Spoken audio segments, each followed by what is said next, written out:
ederim sevgili takipçiler. Örgülüm YouTube kanalıma hoş geldiniz. Bu videomda sizlerle birlikte tekrardan yuvarlak bir çanta formu çalışacağız. Ekranda görmüş olduğunuz çantamın yapım aşamalarının detayını tek tek sizlere anlatacağım. Bakın kilitli bir şekilde şöyle bir aparat kullandım. İç kısmına astarımı yerleştirdim. Şöyle.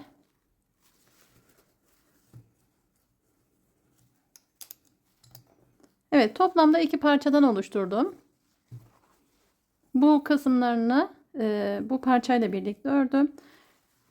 Yine buradaki parçayı da kenar parçayla birlikte ördüm. İki parçayı birleştirmiş olduk böylelikle. Ve kulp kısmını da şu şekilde çalıştım bakın. Şöyle. Her birinin detayını tek tek anlatacağım size.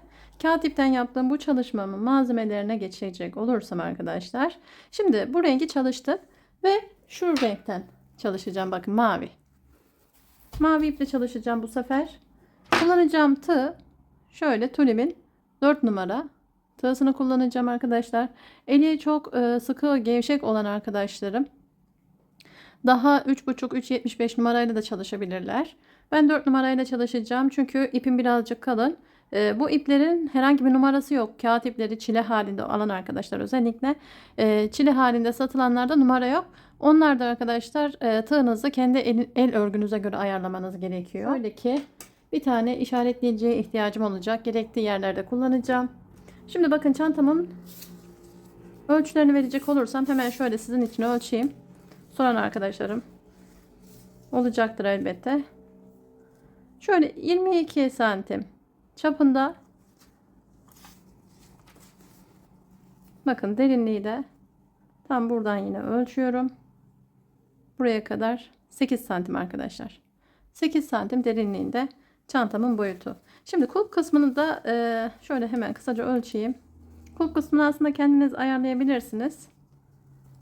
Farklı kulplarda, saplar, çanta saplar da çalışabilirsiniz tabi.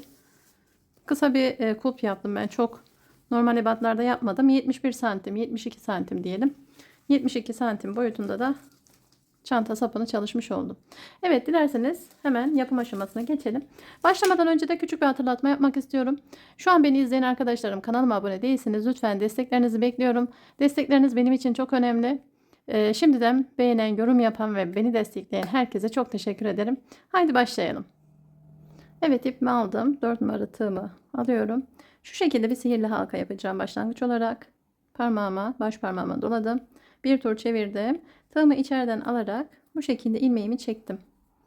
Şöyle bir tane zincir çeker gibi çektim. Sonra iç kısımdan tekrardan girerek buraya bir sık iğne yaptım. Bakın bu benim ilk sık iğnem. Toplamda 10 tane sık iğne yapacağım sihirli halkamın içerisine. 2 3 4 5 6 7 8 9 ve bu şekilde 10 tane sık iğnemi yaptım. Hemen buradaki ipi çekerek halkamı daraltıyorum. Bu şekilde çok fazla çektiğiniz zaman ip kopacaktır ama sıkıntı değil arkadaşlar. Zaten yeteri kadar çektim. Hemen bu kısmı elinizde bir ince tığa da ihtiyacınız olacak. Hani gerektiği yerlerde ipi içeriye çekmeye çalışın. Kaybetme aşamasında ince tığ daha pratik oluyor. Evet, şimdi 10 tane sık iğne yaptıktan sonra hemen ilk baştaki sık iğne yuvasının içerisinden geçtim. Bu şekilde sıramı kapattım. Şimdi buraya bir tane zincir çekip ikinci sıraya geçiyorum. İkinci sırada bütün bu 10 tane sık iğnenin içerisine çift batarak toplamda 20 adet sık iğneye taşımış olacağım ikinci sıramda sık iğnelerimi. 1 2 3 İsterseniz işaretleyici takalım. Benim için gerekli değil ama sizin kafanız karışmasın. 1 2 3 Aynı yere batıyorum. 4 Bir sonraki yuvaya çift batacağım yine. 1 5 ve 6 Bir sonraki yuvaya batıyorum. 7. Aynı yuvaya 8. Bir sonraki yuvaya batıyorum. 9. 10. Bir sonraki yuvadan devam. 11. 12. Bir sonraki yuva. 13. 14. Bir sonraki yuva 15. Aynı yuva 16. Bir sonraki yuva 17. Aynı yuva tekrar 18. Bir sonraki yuva 19. Ve tekrardan aynı yuva 20. Bakın şurada ilmek gibi duran aslında ilk başta çektiğim zincirim bu. Onu alıp da tekrardan sık iğne yapmayın, kafanız karışmasın. O çektiğim baştaki zincirim arkadaşlar, unutmayın. Şimdi ikinci sıramı da bitirdim. İşaretleyicimi çıkarıp sıramı kapatıyorum ip kaydırma yöntemiyle şu şekilde. Şimdi 20 tane ikinci sıramda sık iğnemi elde ettikten sonra 3. sıram için bir zincir çektim. 3. sıramda ne yapıyorum? Bir çift bir tek yapacağım. Hemen bakın, bu sıramı kapattığım yuvaya atlayıp şu hiç işlem görülmemiş yuvadan devam ediyorum. Bakın buraya çift batıyorum. 1, aynı yere tekrar girdim. 2, bir sonraki yuvanın içerisine tek batıyorum. 1, bir sonraki yuvaya çift batıyorum. 1, aynı yere 2, bir sonraki yuvaya tek batıyorum. Bir sonraki yuvaya yine 1, aynı yere tekrardan çift. Çift ile başladık. Çift ile bitireceğiz arkadaşlar. Çift ile başladık, pardon, tek ile bitireceğiz. Bir çift bir tek, bir çift bir tek, bu şekilde 3. sıramın sonuna kadar ilerleyip geleceğim. Evet, bakın burada en son çiftimi, bakın şuraya battım ve tam şuradaki yuvanın içerisine de giriş yaparak bir tane tek yapıyorum. Toplamda 30 tane sık iğnem olacak şekilde 3. sıramı tamamladım. Ve ilk baştaki yuvaya girişimi yapıp tamamlamış oldum. Şimdi bu kısımda ip kaydırmayı kullanacağız. Nasıl kullanacağım? 4. sıramda ip kaydırma tekniğini kullanacağım. 30-30 çalışacağız. Hemen bakın, bir sonraki yuvaya şu şekilde girişimi yaptım. İpimi kaydırdım. Burada herhangi bir sıra belli olmadığı için arkadaşlar hemen işaretleyicimi taktım. İpimi kaydırdım. Yuvaların içerisine bu şekilde girerek ipimi kaydırarak ilerleyeceğim sıramın sonuna kadar. 30 tane sık iğnemi yaptım. Hemen buradan bakın ipimi kesiyorum. Tekrardan başlayacağım. Burada ipimi kestim arkadaşlar. Son yuma sık iğneye kadar. Hemen bakın işaretimin olduğu yuvadan şöyle tam arkadan öne doğru orta noktadan şu şekilde geçerek buradaki ipimi şöyle çektim. Arkada zaten benim ilmeğim var. Hemen bakın şuradan bu iki ilmekten altından şu şekilde geçerek ipimi tekrardan arka tarafa gönderiyorum. Çektim. Bakın burada şöyle bir boşluk oldu. Bunun içinde ipimi tekrardan şu şekilde çektim.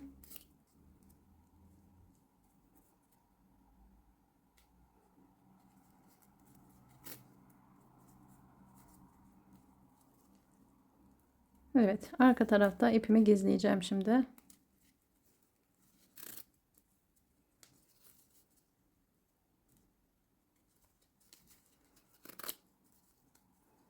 Evet, fazlalık olan ipimi buralardan kesiyorum. Şimdi ip kaydırma yöntemini 4. sıramda tamamladığıma göre burada şimdi tekrardan ipimi alıyorum. Model kısmına geçeceğiz. Model kısmı için herhangi bir yerden başlayabilirsiniz. Bakın benim sıramın bittiği yer şurası. Her tarafta aynı. 30 ilmeğim var. Ben buradan geçeceğim. Bakın battığım noktalarda ön taraftaki bu ikili ilmekleri kesinlikle almıyorum. Girdiğim noktalar, bakın şurada arka tarafta duran ilmekleri görüyorsunuz. Şu kısımlardan gireceğim. İkisini bir alacağım buralardan. Ön taraftaki bu ip kaydırma ilmeklerine hiç dokunmayacağım. Buralarda işlem yapmadan arka taraftaki ilmeklerden modelimizi çıkarmış olacağız. 1, bakın hemen zincirimi çektim. 2, 3 tane zincir çektim. 3 zincirimden sonra tığımı bu şekilde ilmeğimi aldım. İkinci zincirin içerisine girdim. İlmek çıkardım. 1, 2, 3. Birinci zincirin içerisine girdim. 4 tane ilmeğim oldu. Sıramı bağladım. Yani ilk yuvanın içerisine dibe batarak tekrar ilmek aldım. 5 tane. Bir sonraki yuvaya. Bakın burayla işim bitti. Bir sonraki yuvaya geçiş yaptım. Hiç işlem görülmeyen yuvaya girdim. Bir tane ilmek buradan çıkardım. Bir sonraki yuvaya da geçerek bir tane de ilmek buradan çıkardım. Toplamda 1, 2, 3, 4, 5, 6, 7 tane bu şekilde ilmeğim oldu. Bu 7 ilmeği bir ilmekle toparlayıp şu şekilde kapattım. Ve bir tane zincir çektim. İlmeğimi aldım. Ortaya batıyorum. Bu şekilde 3. Bakın şurada şimdi şu çizgileri görüyorsunuz. Şuradaki çizgileri görüyorsunuz. En alttaki çizginin hemen şöyle çevirdiğim zaman arka tarafına denk gelen, yani kendi ilmeği olan aslında ilmeğim var. Bakın şu şekilde. Ben bu ön taraftakini almayacağım. Arka taraftaki ilmekten geçişimi sağlayıp buradan ilmek çıkartacağım. Çevirip bakın arka taraftaki ilmeği aldım. Dördüncü ilmeğimi böylece çıkarmış oldum. Tekrar bakın en dipteki yere, yani işlem görülen yuvaya geçişimi yaptım. Beşinci ilmeğimi çıkardım. Bir sonraki yuvaya girdim. İlmeğimi buradan aldım ve tekrardan bir sonraki yuvaya geçerek ilmeğimi buradan çıkardım. Toplamda 7 tane ilmeğim olacak. Hepsini birden bu şekilde toparladım. Kapattım. Bir zincir çektim. İlmeğimi aldım. Bu yuvarlağın içerisine boşluğa girerek ilmeğimi çıkardım. Buradaki dikey duran çizginin arka tarafındaki çizgiyi alacağım. İlmeğimi çıkardım. Yine aynı noktaya bakın, bu kısma girişimi yapacağım. İlmeğimi çıkardım. Bir sonraki yuvaya geçtim. Çıkardım ve bir sonraki noktadan da yuvadan da girerek 7. ilmeğimi de böylelikle çıkarmış oldum. Hepsini birden toparlayıp kapattım. Bir tane zincirimi çektim. Evet hanımlar, bu şekilde 3 tane sizinle birlikte yaptık. Toplamda 15 tane olacak şekilde bu modeli yerleştireceğim sırama. 5. sıramdayım şu an ve sıra sonunda 15 adet modele ulaşana kadar yapacağız. Sonrasında devam edelim. Evet, burada şu şekilde toplamda 14 tane yıldızımı yaptım. 15. yıldızı sizlerle yapacağım. Hemen bakın, 3 tane ilmeğimi aldım. 4. ilmeğim, 5. ilmeğim, 6. ilmeğim ve en dibe batarak burada 7. ilmeğimi çıkardım. Toparladım. Bakın şöyle kapatıyordum ya. Bunu yapmayacağım burada. Kapatmadan hemen şu ilk yıldızın tepesindeki yuvaya şu şekilde girişimi yapıp ipimi kaydırdım bu kısma. Şöyle. Burada bir tane zincir çektim. Bakın şöyle kasıyor gibi oldu. Şöyle el ütüsüyle açın. Bu açılacak zaten.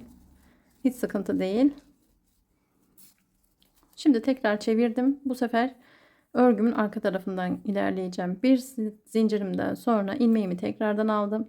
Yıldızların o, bakın şuradaki yuvarlak kısımlar, boşluklar var ya arkadaşlar, tam orta göbekleri, şuralara noktalar.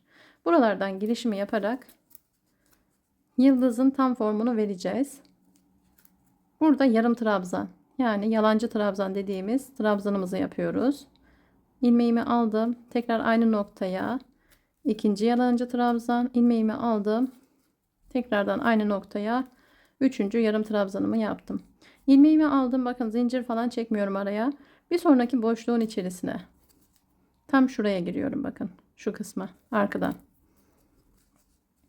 Buradan geçişimi sağlayıp hemen bütün noktalara, gösterdiğim yuvaların içerisine 3 tane bu şekilde yarım trabzan yapacağız.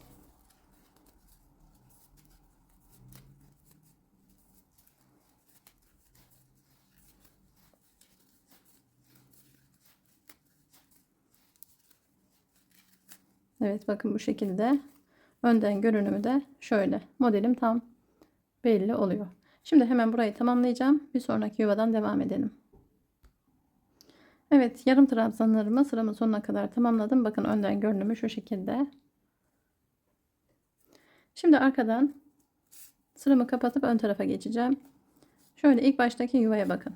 Girişimi yapıp ilmek kaydırdım burada. Hemen şöyle bir tane zincir çektim. Zincirimden sonra ne yapıyorum? Bir sonraki yuvadan bu şekilde batmayacağım. Bakın. Örgüm tam belli, yani modelim tam belli olması açısından tam dipteki, yani burada 1 2 3 tane ilmeği içerisine alacak şekilde ipimi aldım, ilmeğimi çektim, ip kaydırma yöntemi kullanıyorum. Bu sırada ip kaydırma yapacağız. Hemen bakın, yine modelimin tam ön tarafından girişini yaptım. Bu şekilde ilmek kaydırma yöntemini kullanacağım. En önden arkadaşlar batarak şuradaki görüntüyü kaybedip temiz bir görüntü elde edeceğiz.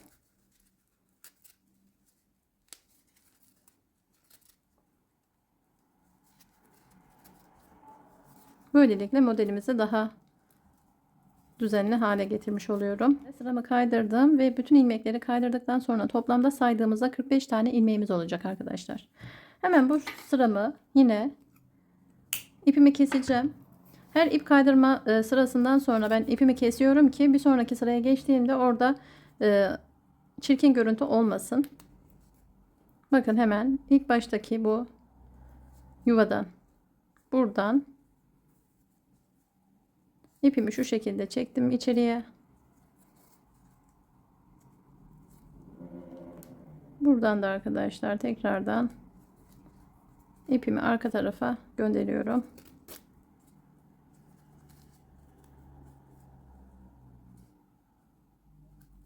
Şu kısmı tamamlaması açısından da çok şart değil ama buraya bir ilmek görüntüsü şöyle gönderdim tekrardan.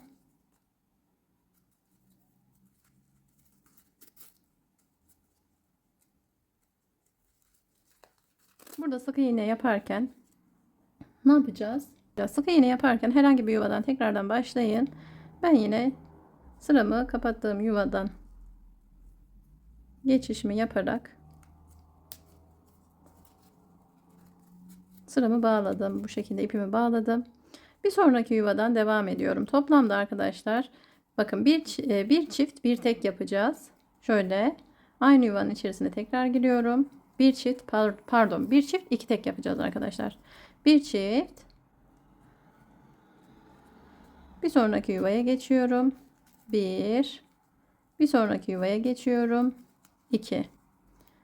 Bir sonraki yuvaya tekrardan çift batacağım. 1 2. Gelen iki yuvaya ayrı ayrı batarak da iki tane tekimi yaptım. Bir çift yapıyorum. 1. Aynı noktaya tekrar geliyorum. 2. Tekrar 1. Bir sonraki yuvaya tekrardan 1. Bir sonraki yuvaya 1. Aynı yere çift batıyorum. Bir tane daha yaptım. Evet arkadaşlar, bu şekilde bakın bir çiftle başladık, iki tek, bir çift, iki tek, bir çift, iki tek, bu şekilde sıramın sonuna kadar ilerleyip geliyorum hemen. Evet arkadaşlar, toplamda bir çift iki tek, bir çift iki tek yaparak sıramın sonuna kadar ulaştım. Sıramın son iki yuvasına ayrı ayrı tek battım. Yani bir çift bir tekle, bir çiftle başladık, iki tekle bitirmiş oldum. Şimdi bu kısımda hemen ilk yuvaya şöyle geçişimi yaparak buraya bir tane zincir çektim. Toplamda 60 adet sık iğnem var. Bu 60 adet sık iğneyi bir sonraki, yani bu sıramda birebir ilmekleri öreceğiz. Artırma yapmadan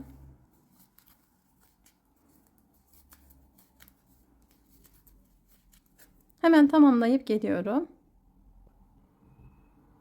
Evet, burada 60 adet sık iğnemi birebir ördüm.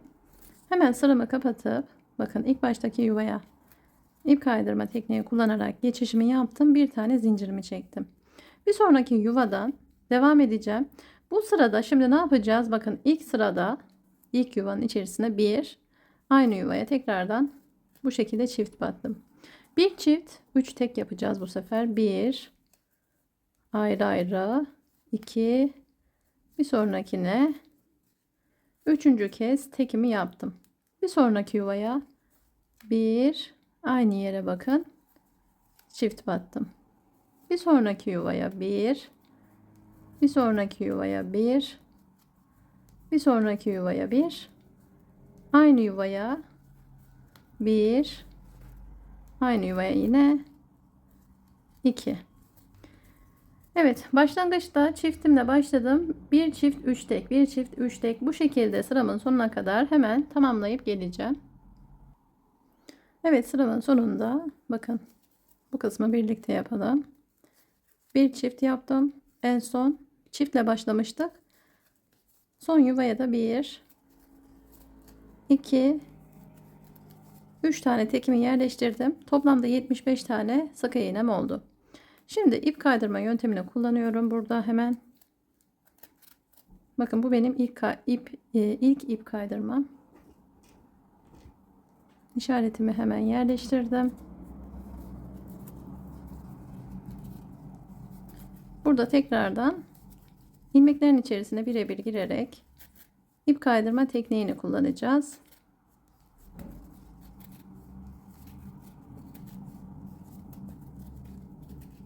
Evet, sıra sonuna kadar tamamlayacağım. Evet arkadaşlar, sıramızı tamamladık. Yine burada ipimi keseceğim. Tekrardan. Hemen ince tığımı alıyorum. İnce tığıyla daha iyi oluyor çekmesi. Buradan işaretimin olduğu yuvadan, yani ilk yuvanın arkasından bu şekilde orta noktasından geçerek ipimi arkaya çektim.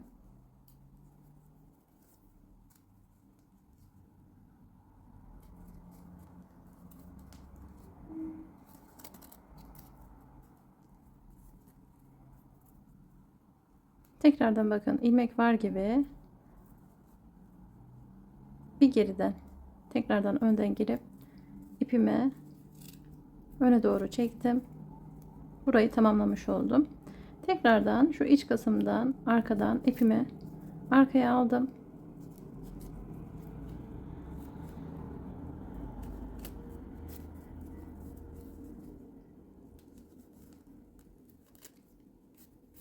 Evet.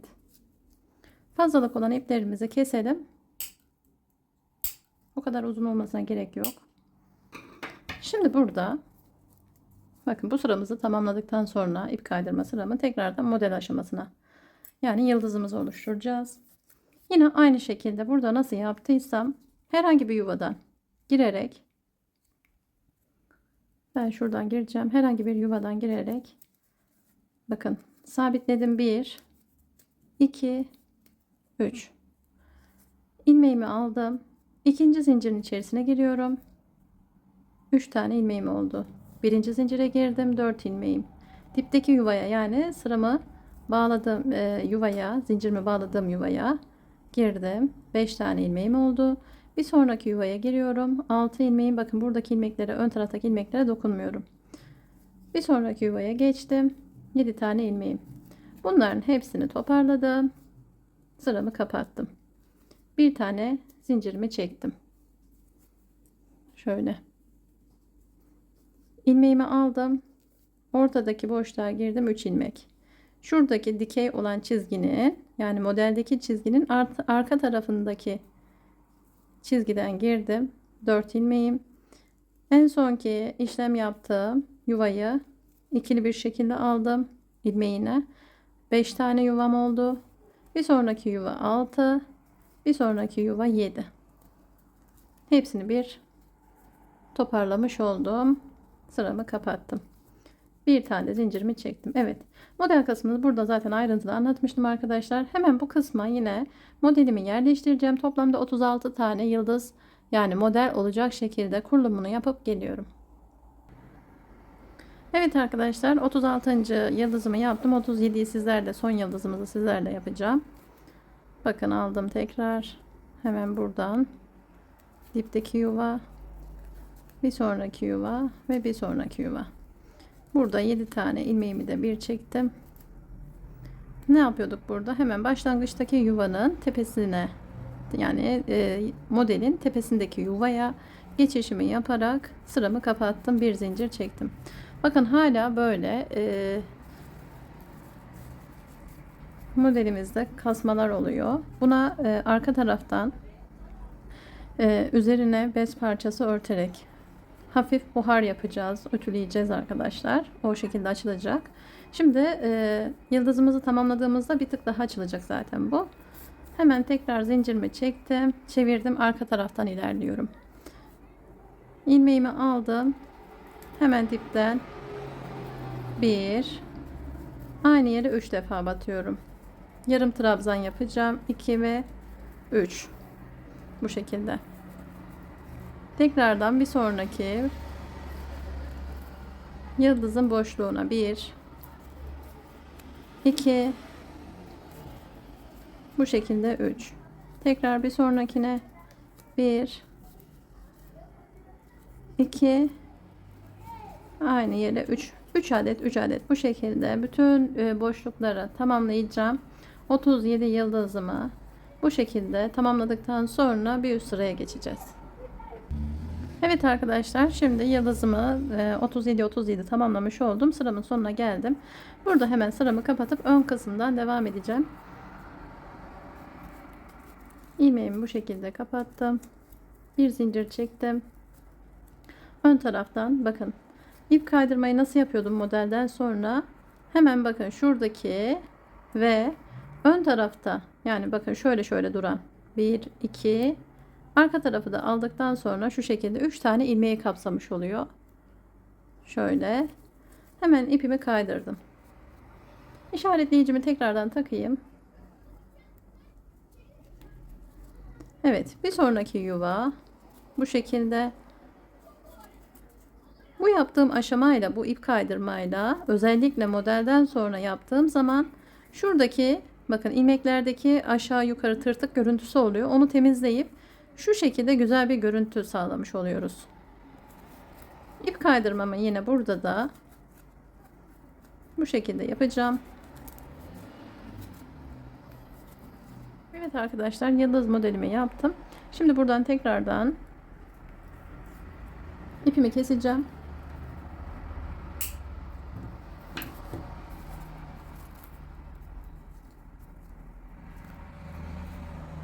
Artık bu kısmı öğrendiğimizi düşünüyorum. Çok detaylı bir şekilde anlattım. Sıra atlamadan tek tek verdim hepinize. Örgüye ilk başlayan arkadaşlarım için özellikle bayağı bir detaylı anlatım oldu. Evet.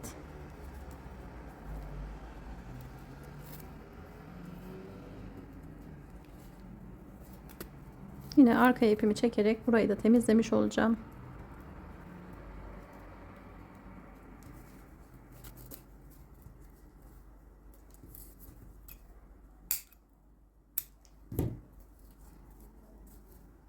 Evet, bakın bu şekilde. Ütülediğimiz zaman dediğim gibi dümdüz olacak arkadaşlar. Yine şu kısmı yaptıktan sonra yıldızın üst tarafını yarım trabzanlarla daha bir açıldı. Şimdi son sıramı yapacağım ve son sıramda ne yapacağım? Bütün ilmeklerin içerisine herhangi bir noktadan tekrardan girişinizi yapın. İpinizi bağladınız. Yine aynı yuvanın içerisine bakın. Tekrardan girişimi yapıp şuradaki ipimi de içeriden gizleyerek götüreceğim bu sefer. Şu şekilde. Aynı noktaya, ipimi bağladığım noktaya bir tane sık iğne yaptım. Şimdi bakın, yine ön taraftaki ilmeklere dokunmadan üst taraftaki ilmeklerden giderek buralara sık iğne yapacağım. Birebir çalışıyorum. Herhangi artırma yapmıyoruz kesinlikle.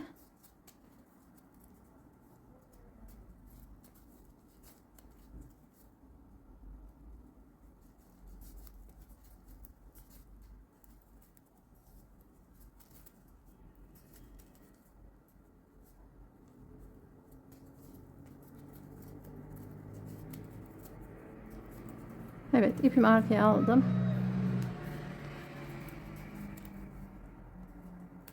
Bütün yuvalara dediğim gibi tek sık iğne yapacağız.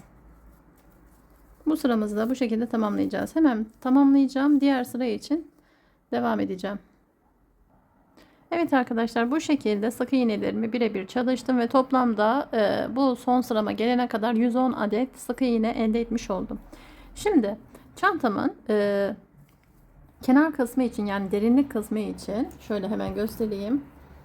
Bakın, yan kısmını oluşturacağız. Şu kısmı. Bunun için arkadaşlar hemen devam edeceğim. İlmek kaydırıyorum. Sıramı kapatıyorum. Bu şekilde. İlmeğimi kaydırıp sıramı kapattıktan sonra bir zincir çekip yine aynı noktaya, aynı yuvaya sık iğne yapıyorum. Bir. Bu şekilde toplamda yine sık iğne yapacağız. Fakat bu şekilde yapmayacağım. Şöyle gösteriyorum. Sıramı bağladığım noktaya yine işlem yaptığım sık iğnenin içerisine benden taraftaki kanatları almayıp arka taraftaki kanatlardan girerek buraya sık iğnemi yaptım. Bir sonraki yuvaya yine sık iğnelerimi yapıyorum. Fakat dediğim gibi buradan arka taraftaki kanatları kullanarak.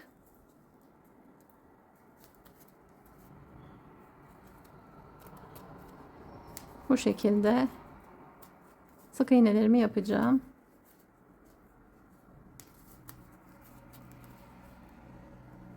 Evet, battığım nokta dediğim gibi şuradan arka kısımdaki ilmekten geçişimi sağlayıp toplamda arkadaşlar 76 tane, hemen şuraya da bir işaretleyeceğim. Şuradan saydığınız zaman ilk sık iğne yuvasından sayıp buraya gelene kadar toplamda 76 tane sık iğneniz olacak. Şuraya bir işaret takıyorum. Evet, bakın işaretimi şu şekilde yerleştirdim. Toplamda 76 tane sık iğnem var. Buradan bu işaretimin olduğu noktaya kadar sık iğnelerimi yerleştireceğim dediğim gibi. Şu kısmı, ön tarafı, parçayı da saydığım zaman sık iğnelerim burada 34 adet olacak. Ona dikkat edelim. Şimdi hemen şu kısmı tamamlayıp geliyorum. Evet arkadaşlar, şimdi işaretimin olduğu yere geldim. Burada hemen işaretin olduğu noktaya da bir tane sık iğnemi yapıp şu şekilde buraya bir zincir çektim, çevirdim. Arka taraftan bakın şuradaki görünen ilmeklerin tam orta noktalarından geçerek şöyle göstereyim. Buralardan geçerek sık iğnelerimizi yapacağız. Yukarıdaki, evet, buralardan geçeceğiz bakın. Tam şu kısımdan batışma yapacağım. Buralardan kesinlikle batmıyorum. Tam şu kısımdan batacağım ki daha tok ve sert dursun. Çantamın körük kısmı. Şimdi devam ediyorum bakın. Bu şekilde artırmasız, sadece sık iğne yaparak, dediğim noktalara batarak ilerleyeceğim. Kenarlara birer zincir çekmeyi unutmuyorum. Evet, buradan hemen buraya gelene kadar devam edeceğim. Tamamlayıp geliyorum. Evet, körük kısmında arka taraftan gelerek ikinci sıramı tamamlamış oldum. Şimdi tekrardan zincir çekip üçüncü sıram için öne geçeceğim. Bakın, görünümü şu şekilde oluyor. Tekrardan battığım noktalar gösterdiğim yuvalar arkadaşlar. Tepedeki yuvalar değil. Sık iğnenin ortasında bakın şöyle V duruyor. Tam şuralar. Buradan girişimi sağlayacağım. Hemen yine 3. sıramı da aynı şekilde kenarlara zincir çekerek toplamda 5 sıraya taşımış olacağız. 5 sıra bu şekilde sık iğne sırası gösterdiğim şekilde ilerleyeceğim. Evet arkadaşlar, bakın bu şekilde toplamda 5 sıra tamamlamış oldum. Şimdi bu ipimi keseceğim. Sonrasında yine bu parçadan aynı şekilde sihirli halka yaparak bir parça daha oluşturacağız ki o iki parçayı birleştirince arkadaşlar, bakın şöyle, bu iki parçamızı birleştirince çantamızın formunu elde etmiş olacağız. Hemen iki parçayı tamamladıktan sonra, ben daha önceden çalışmıştım. İkisi de zaten hani tarif olarak aynı şekilde, eşit bir şekilde çıkaracağız arkadaşlar. Şimdi birleştirme aşamasına geçelim. Evet. Bu iki parçayı diyelim ki tamamladık. Sonrasında birleştirme aşaması için bir tane zincirimi çekiyorum. Hemen bakın. İlk baştaki yuvadan girerek nasıl gireceğim? Bakın bu şekilde ikili almayacağım. İç taraftaki kanatlardan geçiş yaparak benden ön taraftaki parçadan aldım. Sonrasında ilk yuva. Bakın. Birbirine denk gelen yuvaları şuradaki ilk yuvaya geçişimi sağlayacağım. Hatta şu şekilde yaparsak daha sağlıklı olacak arkadaşlar. Bir zincirden sonra ilk arka taraftaki ilmekten geçiyorum. Sonrasında ön taraftaki ilmekten geçişimi yapıp bu iki ilmeği çekmiş oldum. Tekrar arkadan aldım. Bakın. Öndeki ilmekten tutturdum. İkinci yuvadan bu arada geçişimi sağladım. Bu şekilde.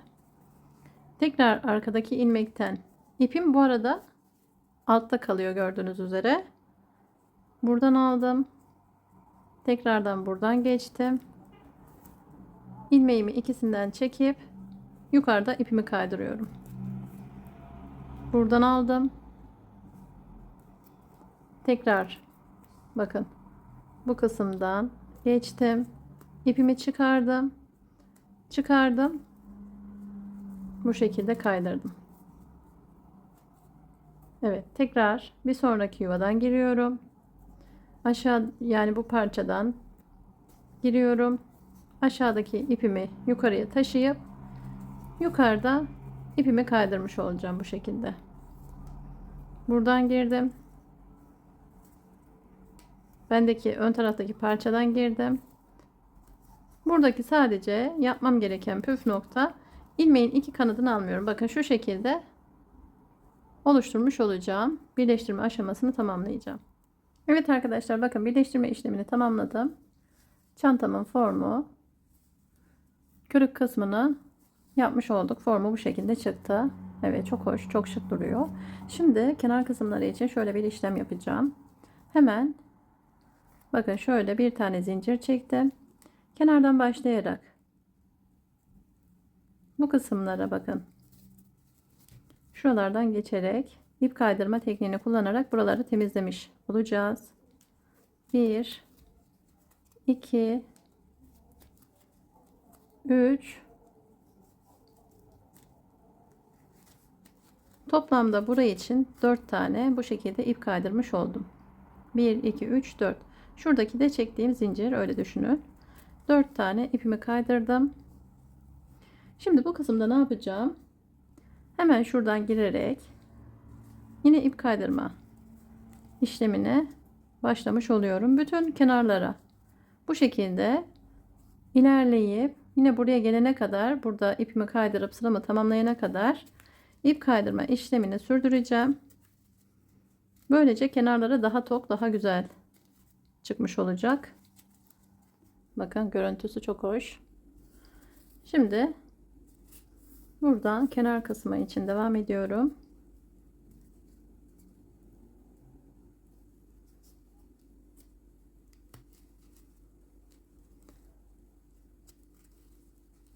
Evet 1 2 3 4. Diğer tarafta olduğu gibi 4 tane sık iğnemi kaydırdım. Hemen şu orta kısma geçerek buradan da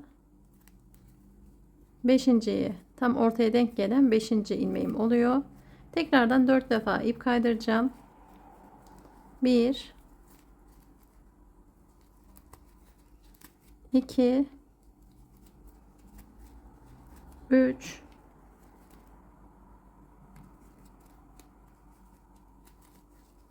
ve 4.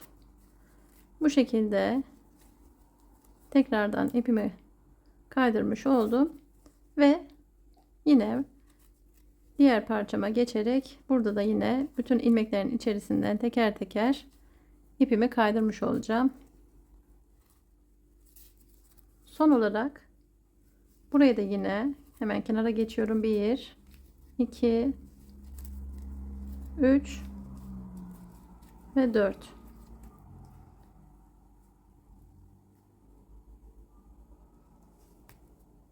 Hemen bakın 4 tane bir ilmekle kaydırmış olacağım için 5 tane, hani 5. ilmek tam ortaya gelsin arkadaşlar. Bunun için şuradaki o çektiğim zinciri saymadan ilk yaptığım kaydırdığım ilmek, yani 1 2 3 4 diye saydık. Bu 4 ikinci ilmeğimden geçerek ipimi burada kaydıracağım. Böylece burayı kapatmış oldum. Eşit bir şekilde tamamlamış olduk. Yani bir tane ilmek bile fazla olmayacak arkadaşlar. Ağız kısım, kenar kısımlarında.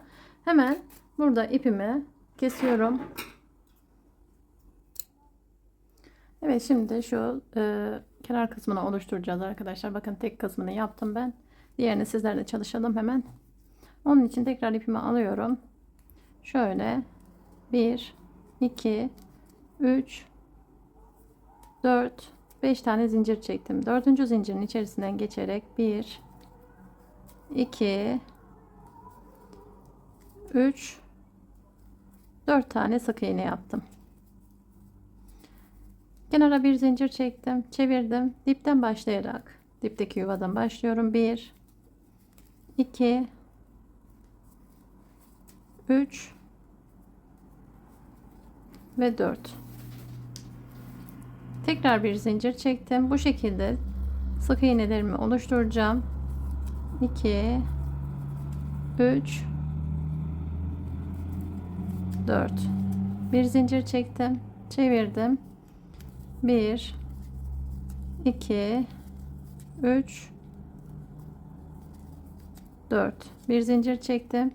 Toplamda şu an 1 2 3 4 sıra yaptık. Toplamda 12 sıra yapacağız. 8 sıra daha yapıp geliyorum hemen. Evet, şimdi bakın 12 tane bu şekilde sıramı yaptım. Kenar kısımlardan devam ederek buralardan ip kaydırma yöntemini kullanarak kenarlara düzenlemiş olacağım.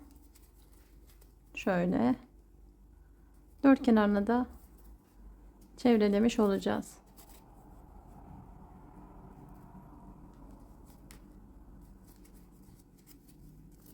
Evet, şimdi bakın şu şekilde tamamladıktan sonra şuradaki ip çıkıntısını şöyle iç tarafa götüreceğim.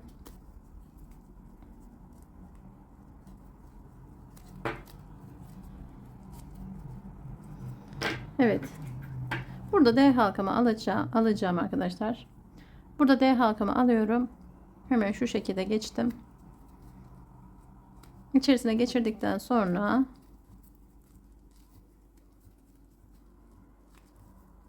burayı kapatacağız. Buradan aldım. Bakın. Karşı taraftan alıyorum.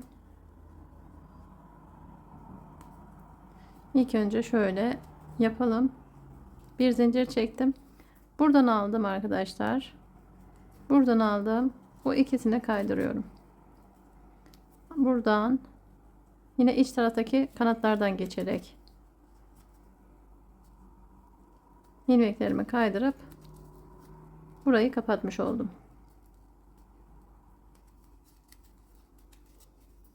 Evet, dikiş payı için ip bırakacağız. Unutmayalım. Bakın şöyle tamamladım. Burada hemen ipimi kestim. Bu kısmı tam ortalayacak şekilde arkadaşlar, bakın tam ortasına denk gelecek şekilde dikeceğiz. Hemen ben burayı dikip geliyorum. Dikme işlemi çok basit. Herhangi farklı bir şey yapmıyoruz zaten. Burayı birleştireceğim arkadaşlar hemen. Evet arkadaşlar, bakın her iki tarafı da ortalayacak şekilde kenarlardan dikişini yapmış oldum. Şöyle. Şimdi bu kısımda çantamın sap kısmını birlikte yapalım. Burada 80 santim bu çantanın sapını 72 santim diye ölçmüş, 70 santim diye ölçmüştüm sanırım, 72 ya da. Bu çantayı tam 80 santimlik bir sap olarak çalışacağım ben. Şöyle hemen bakın buraya geçirdim. Sık iğnelerimi oluşturuyorum. 1, bu benim ilk sık iğnem. 2, 3, 4, şöyle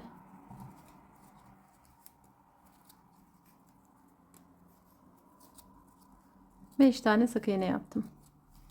Bir zincir çektim, çevirdim. Burada normal sık iğne yapıyorum. Yine ikinci sıramda 1, 2,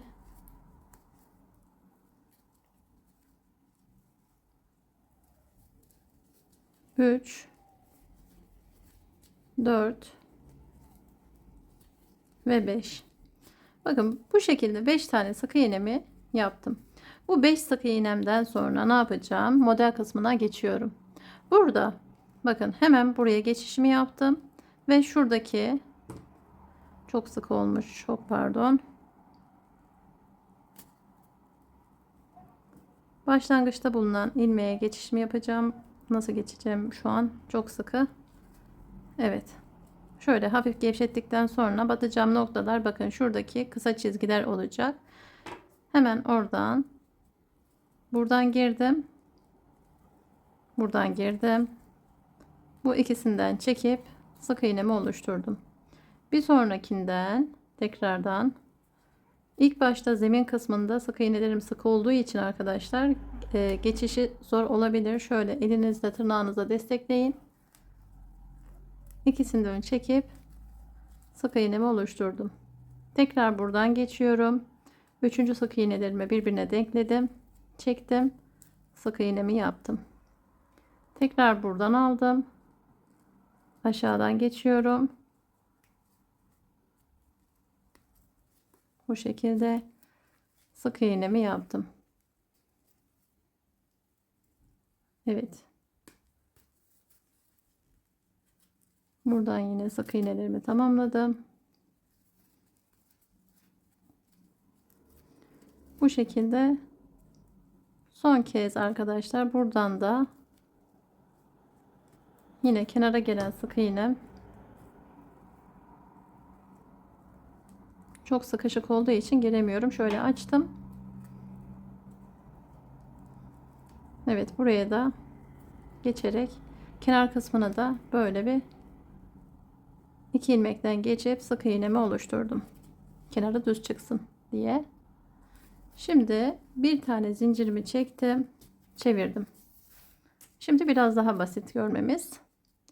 Bakın ilk zincir sık iğne yuvasından ve buradan geçiyorum. Aldım, sık iğnemi yaptım. Bir sonraki yuvadan bakın şu ikisini bir almıyorum. İlmeklerin ikisini bir almıyorum kesinlikle. İç taraftaki ilmeği aldım. Buradan geçtim. Sık iğnemi yaptım. Tekrar bir sonraki kısa çizgilerden arkadaşlar girişimi sağlıyorum. Bakın tekrar buradan ilk başta şu kısa çizgilerden girmiştik. Hemen üstünde yine bir kısa çizgi gibi görünen ilmekler var. Oralardan geçişimi sağlıyorum. Bakın buradan girdim. Evet. Şimdi burada bir zincir çektim. Kenardan girdim bakın. Biraz daha belirgin hale almaya başladı. Buradan aldım. Buradan aldım. Arkalı önlü örmüş oluyoruz sık iğnemizi. Böylelikle askı kısmı daha kalın. En olarak daha kalın olmuş oluyor.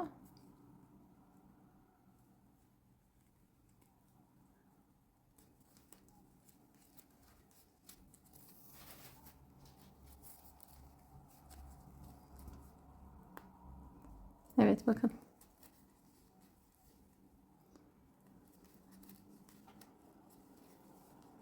Aldığım ilmekler tekrar göstereyim. Burası ve burası.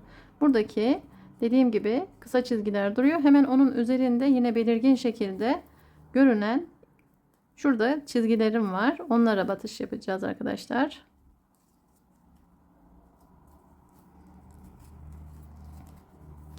Bir zincir çektim.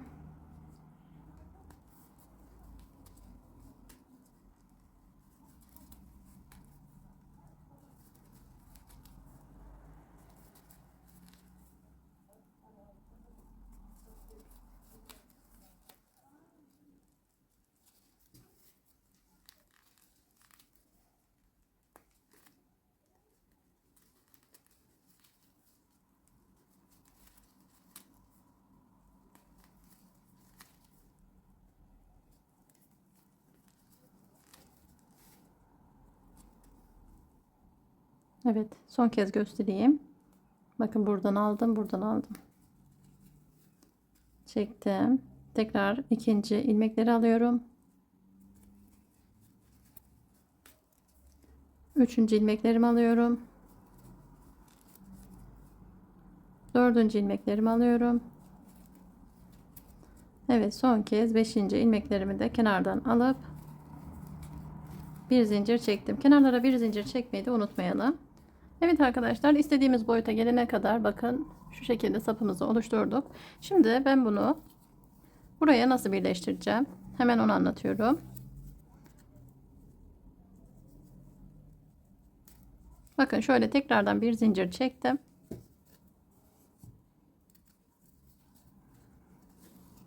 Şimdi buradan ve buradan geçerek ipimi buradan alıyorum. Bu iki taraftan da çıkardım. Normal örer gibi. Sadece halkamı içeriden geçirmiş oluyorum. Bakın buradan aldım. Yine modelimin ikinci kısmından bu şekilde geçirdim. Halkamdan ipimi tutturup bu şekilde sık iğne yaptım. Normal örer gibi tekrardan buradan ikisini aldım. Halkadan geçirip ipimi ilmeğimi halkadan alıyorum. Buradan tekrardan sık iğne. İkisinden aldım. Bu şekilde çıkardım.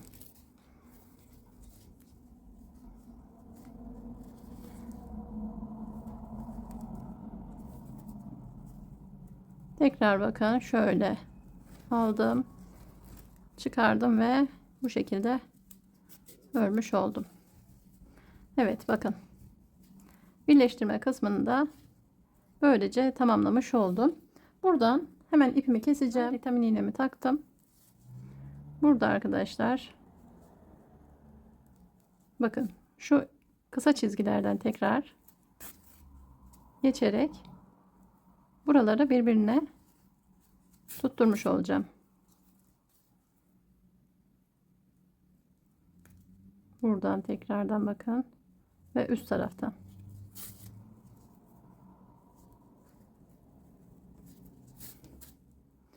Evet, bu kısımları tamamladıktan sonra bakın şöyle göstereyim.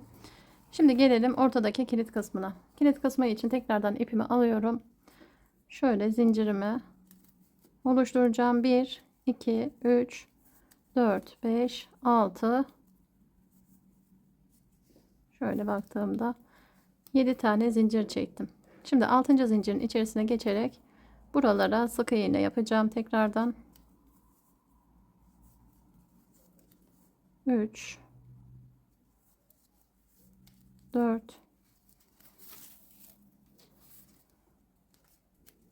5 ve 6. Tekrar bir zincir çekiyorum. Kenar kısmı için çevirdim. Burada 20 sıra yapacağız. Sık iğnelerimizi bakın şu noktadan batacağım. Burada farklı bir işlem. Yuvaya batmadan.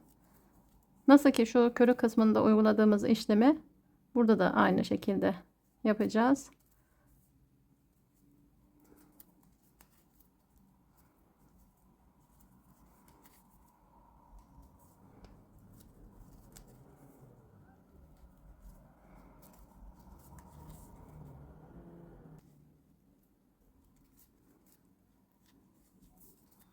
Evet.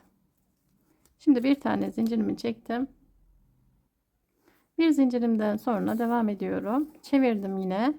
Bakın burada daha net. Şu kısımlara batacağız. Şu an 3. sırama gidiyorum.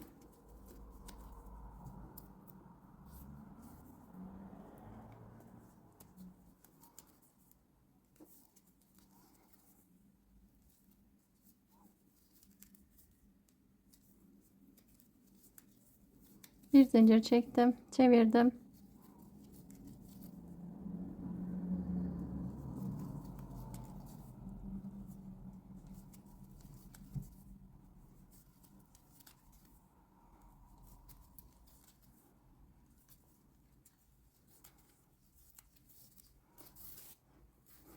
Tekrar bakın şöyle.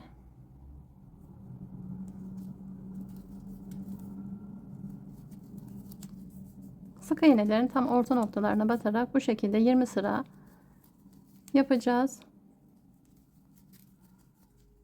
Evet arkadaşlar, bakın bu şekilde 20 sıra gösterdiğim şekilde yaptım. Sonrasında hem buradan dikişimi sağladım ortalayarak, hem de buradan kilidimi takarak, bakın şu şekilde açmalı kilidim var, şöyle buraya yerleştirmiş oldum. Astar kısmına gelecek olursak hemen kısaca anlatacağım, burada ayrı ayrı vermeyeceğim, ayrıntılı bir şekilde hızlıca anlatıyorum nasıl yapmanız gerektiğini.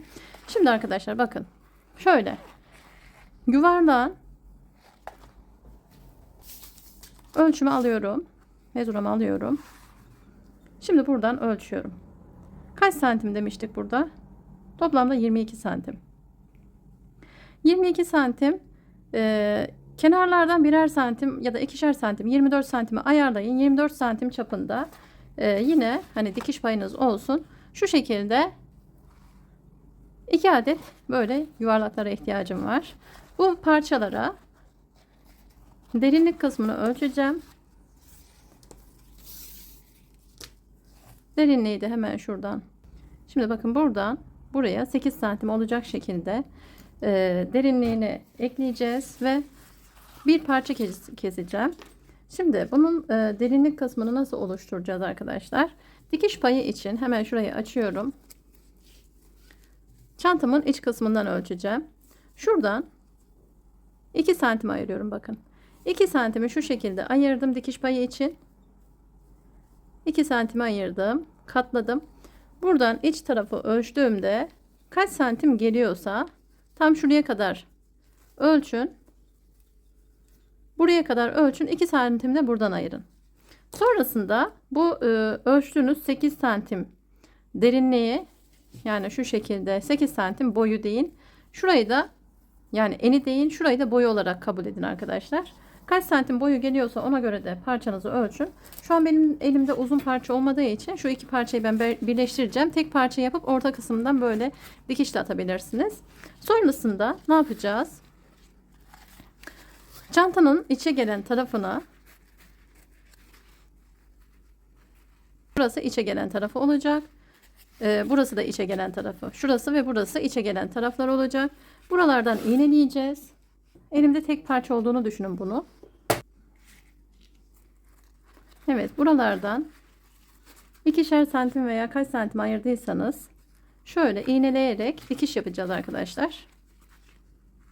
Bu katladığım 2 santimi ayırın ki bu örgü çantaya tuttururken katlayıp buralardan gizli dikiş yapabilmemiz için.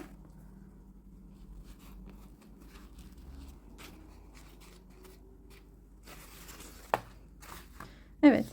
Diğer parçamı da bu şekilde hem bu taraftan yapmış olacağız, hem de bu taraftan yapmış olacağız. Birer veya ikişer santim, ne kadar bıraktıysanız artık.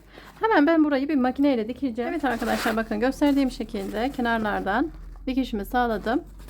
Ve ağız kısmındaki gösterdiğim gibi bu kenarlardan katlayarak bakın şöyle bir dikiş yaptım. Aynı renk ipimi alıyorum. Bakın diktiğim zaman bu dikişin arka tarafından şöyle girerek gizli dikiş yapacağım. Bakın kumaştan girdim. Astardan girdim. Şimdi örgüden geçtim. Tekrardan astardan giriyorum. Kumaşa geçiyorum. Bu şekilde dikiyorum. Üst taraftan dikişim hiçbir şekilde belli olmuyor. Olmayacaktı zaten. Temiz bir dikiş istiyorsak buna dikkat etmemiz lazım. Evet.